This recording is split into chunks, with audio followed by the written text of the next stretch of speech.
Welcome to another Men and the Series. It is the Tubo Sigwe Ezekolomo. Today I want to discuss the power of names.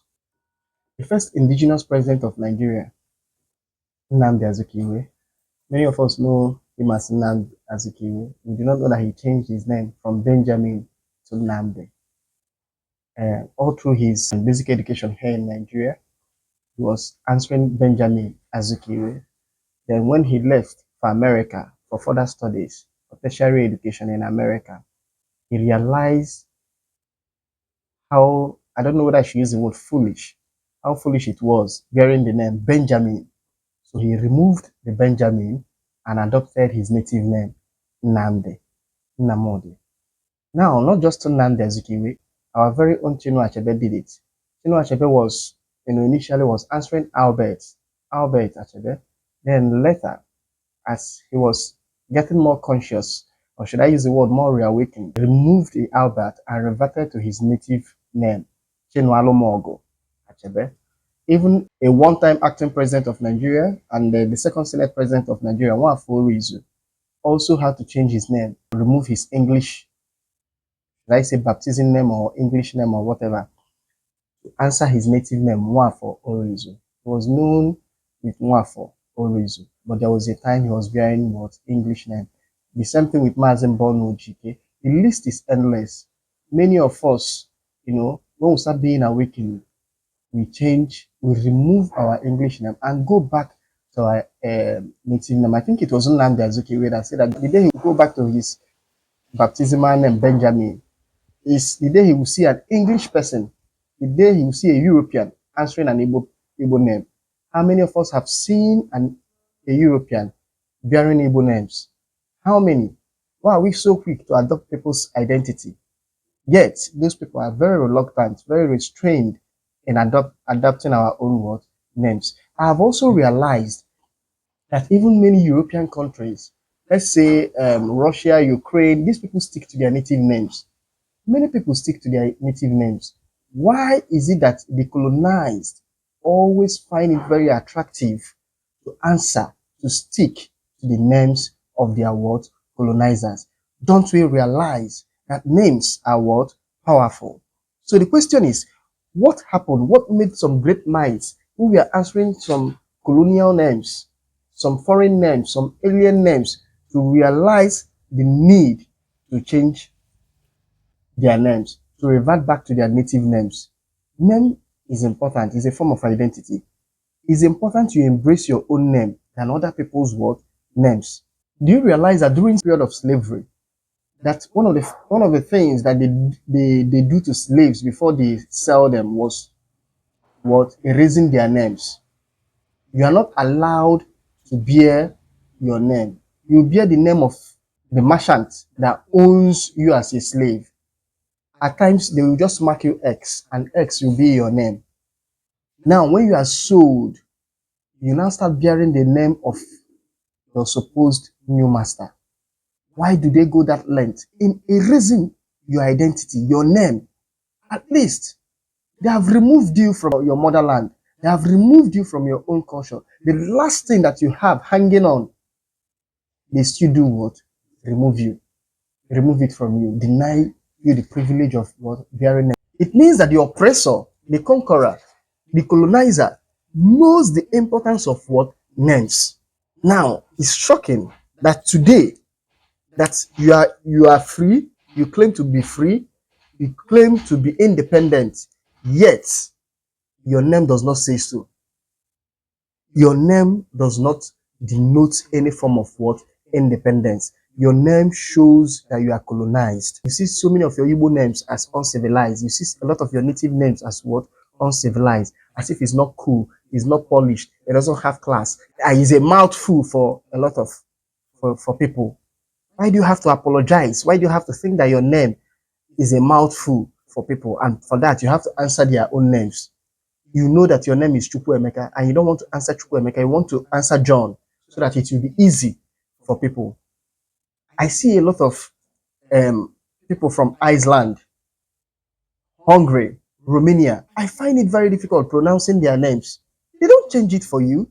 If it's a mouthful, let it be a mouthful for you. Learn how to pronounce their names. Why? There are there are more to names. If you say that you are free, then why not freely answer your name? Why not freely answer your local names? Why not freely answer names that capture your identity? Let your name fascinate people. Names have power, and we must realize that names is a form of identity. As Igbo people will say, Afo onye na-edu ya, your name leads you. I know a lot of Igbo families that have changed their names and regretted it later. A particular family changed their name. Their name was Anemuo. They changed it to Anachuku. In fact, there is one I know that they removed their name and started answering only Chuku. And later in life, they met some crisis. They met a lot of people and now start realizing the importance of that name, Anemuo, because some names captured some experiences of those that bore that name or the person that gave that name to their child. So why change your name from Animuo to Anachuku?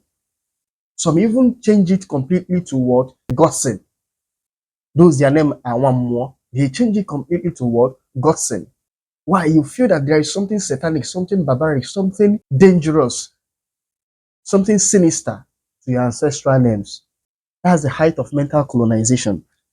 Some have changed their name from Umuoneme to divine favor. They forget that names, when given, have history, psychic vibration, and philosophies attached to them. Now, let's look at some of the historical importance of name. Some name shows what a family is known for. For example, some people that have Ago in their names came from a family of shapeshifters. In Igbo, some people that have Ago in their name, Omuago, Ezeago, some of them what are families of what? Shapeshifters. They have the ability to do what? Shapeshift into a leopard when there is need for them to do so, perhaps in order to protect their what? Family. So why do you think that is demonic, is satanic to continue with such history? What is satanic about it? I personally, my surname is what? Usuibe. In fact, the full surname is Usuibe Kala. My grandfather, who is Usuibe, who was given to that name, the history behind it is that the mother found it very difficult to conceive. They they went to they searched all nook and cranny. They went to so many lengths to see that the woman conceived. Till they went to a particular deity in the present day Imo State. The, the name of the deity is Igwe Kala. It's the Igwe Kala that did what it did and was able to make the woman what? Pregnant. And that's where the name Usuigwe, the child of Igwe Kala, came from. I've even come to realize that some people that answer Eluigwe are also have connection to that particular deity known as what? Igwe Kala. So there are history to names. For example, you can see someone that answers Ezani. It means that the person that answered that name, Ezani, was the priest of Anna, Anna deity, or was in charge of a particular place, area, territorial area. You see names like Nwafo. It means the person that was given the name Nwafo was born in what? Afode. Nweke was born in Ekede. Okonkwo was born on Onkode. Nwoye was born on Oyede. It has history attached to it. Some names have philosophical bent to them. Some names expresses rich Igbo philosophies. Let's look at the first person I mentioned, Nnamdi Azikiwe. What does Azikiwe means? Azikiwe is telling you that what? The youth are more prone to anger. Aze, youth. Kaniwe. The youth are more prone what? To anger. So if you are dealing with youth, always remember that youth are more prone what? To anger. Don't get too angry if they do some certain things. Don't get too disappointed. Don't get too dismayed because they are behaving like what the youths that they are. You see names like Azoka. The Igbos are always quick to remind you about Onkotazo. That means remember that you will leave people behind. Remember that you will leave legacies behind. What do you want that legacy to be? That's the meaning of the Igbo name Azoka. That what you are going to leave behind is more important. than the material gain. Just like that Igbo saying, "Owamberekama," is well encapsulated in that name, what? Azuka. Are you thinking of how you will be remembered in the evening? Are you thinking of your legacies later when you have done, when you must have sojourned this world and left? Are you thinking of how you will be remembered? Azuka. Nkota Azu, Ogwejiofo. Don't rush into a battle if you know you are not standing on truth. Only go into a battle when you are standing on what? Truth. You see, these philosophies are encoded in these names. Yet, many of us feel that these names are what? Old, archaic, ancient. And we jettison these what? Names. And yekwena. Let the Mother Earth not allow evil to befall us. Ndubuisi, ndukako. In anything you are doing, remember that life comes what? First. That life is important than what? Money. Ndị Igbo will say, aghala ndụ wee kpaba akụ onye ile elie. For example, people are killing themselves today, putting your health in danger, stress and everything, stressing themselves to make money. And they tell you that when you die and leave that world behind, those who you do not like will enjoy it. They tell you chibuzo. Allow your chi to confess in all that you do. Don't ebunachi uzo. Makonye uzo. You see the rich philosophies encoded in these names. Ngonade. Also, if I don't make a bonade. If we are known for good people, let's continue to be known for good people. If we are known with a particular good thing, let there be a continuity. You see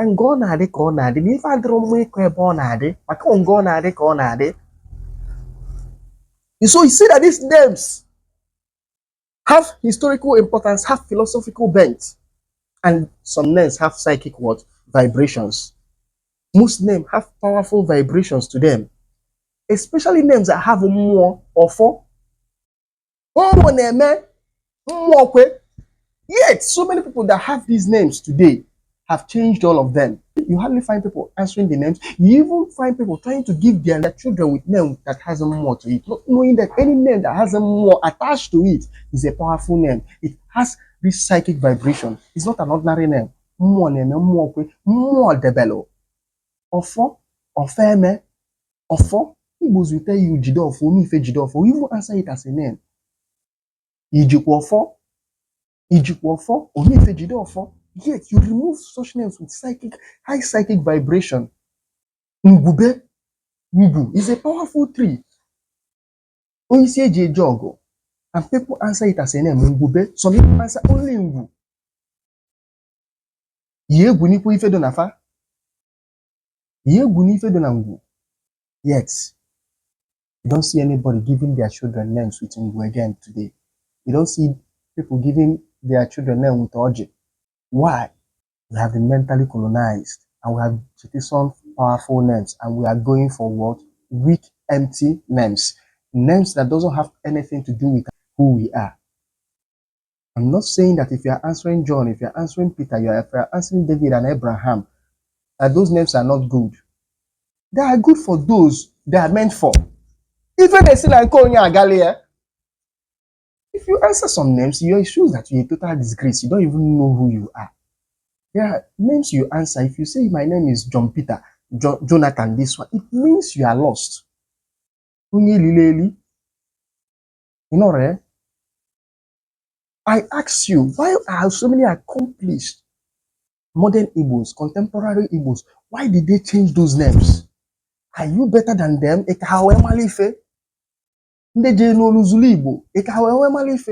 they changed all those names.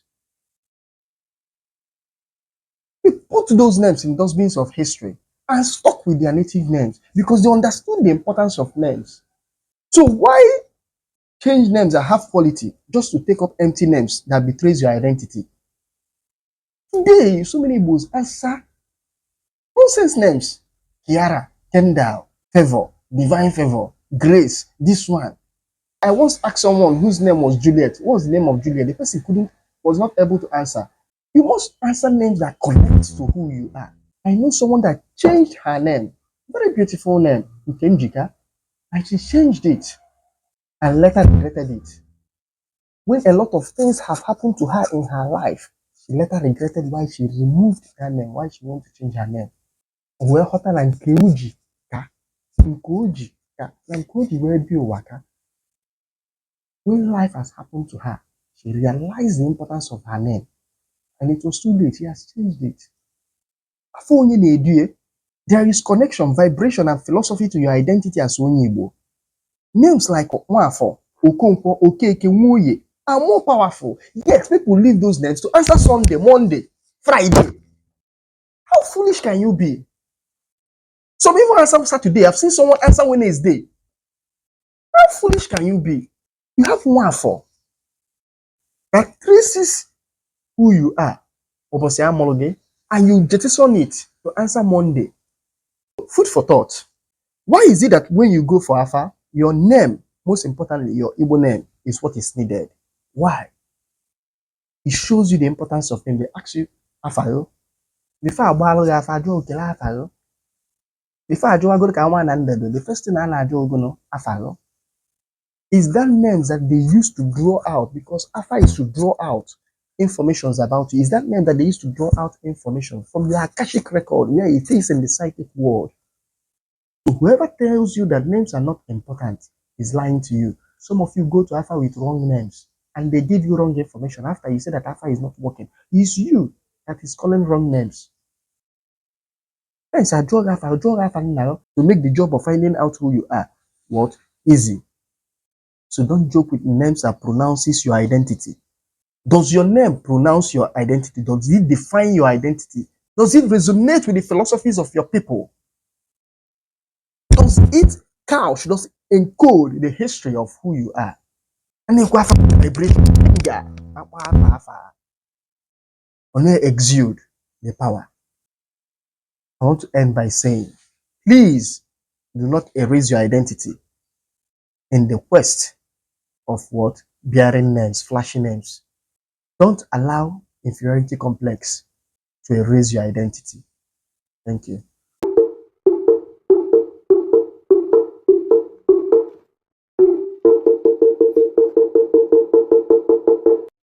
Thank you for watching this video.